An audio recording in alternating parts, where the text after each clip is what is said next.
வணக்கம் மக்களே, வாங்க நம்ம தில் கிச்சனுக்கு போகலாம். இந்த வெயிலுக்கும் தாகத்துக்கும் ரெஃப்ரெஷிங்காக ஃப்ளேவர்ஃபுல்லாக எலுமிச்சம்பழமும் கருவேப்பிலையும் சேர்த்து ஒரு மொஜிட்டோ எப்படி செய்கிறதுன்னு பார்க்கலாம். இன்றைக்கி நாம் 2 கிளாஸ் மொஜிட்டோ ரெடி பண்ண போகிறோம். அதுக்கு ஒரு எலுமிச்சம்பழம் எடுத்து அதை வாஷ் பண்ணிவிட்டு சின்ன சின்ன பீசஸாக கட் பண்ணிக்கலாம். பொதுவாக இந்த எலுமிச்சம்பழத்தோட புதினா சேர்த்து பண்ணுவாங்க. நாம் இன்றைக்கி கருவேப்பிலை சேர்த்து பண்ண போகிறோம். இந்த கருவேப்பிலை சேர்த்து பண்ணும்போது அந்த கருவேப்பிலை வாசனை ஒரு ஆடட் ஃப்ளேவராக ரொம்ப நல்லாயிருக்கும். இந்த ஒரு எலுமிச்சம்பழத்தை நாம் 2 கிளாஸ்லையும் சின்ன சின்ன பீசஸாக கட் பண்ணி சேர்த்துடலாம். இப்போ இந்த ஒரு ஈர்க்கு கருவேப்பிலையை பாதியாக 2 கிளாஸ்க்கும் சேர்த்துடலாம். இந்த கருவேப்பிலை வாசனை மட்டும் இல்லாமல் இரும்பு சத்து அதிகமானது. இப்போ இதோட எலுமிச்சம்பழ ஜூஸ் புழிஞ்சிக்கலாம். நம்ம புளிப்பு சுவைக்கு ஏற்ற மாதிரி நாம் புழிஞ்சிக்கலாம்.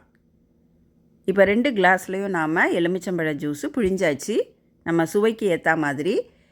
இப்போது ஒரு பிஞ்ச் ஆஃப் சால்ட்டு, உப்பு சேர்த்துக்கலாம். நம்ம இனிப்பு சுவைக்கு ஏற்ற மாதிரி சுகர் சேர்த்துக்கலாம்.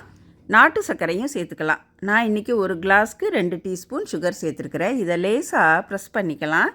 இதோட கொஞ்சம் ஐஸ் க்யூப் சேர்த்துட்டு நாம் சோடா வாட்டர் சேர்த்துக்கலாம், அல்லது தண்ணியும் சேர்த்துக்கலாம். நான் இன்றைக்கி சோடா வாட்டர் சேர்த்துருக்குறேன்.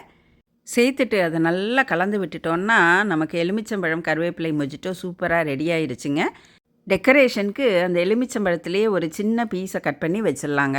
அவ்வளோதான், நமக்கு விட்டமின் சி சத்தோட இரும்பு சத்தும் சேர்ந்த இந்த எலுமிச்சம்பழம் கருவேப்பிலை ஜூஸ் நமக்கு ரெடி ஆயிடுச்சுங்க. இது கருவேப்பிலை வாசனையோட அந்த எலுமிச்சம்பழ வாசனையும் டேஸ்ட்டும் தாகத்துக்கும் களைப்புக்கும் சோர்வுக்கும் ஒரு தெம்பை தருங்க. நல்ல ரெஃப்ரெஷிங்கான இந்த எலுமிச்சம்பழ ஜூஸ் நீங்களும் செஞ்சு பார்த்துட்டு உங்கள் கமெண்ட்ஸை கீழே கமெண்ட் செக்ஷனில் கொடுங்க. நன்றி, வணக்கம்.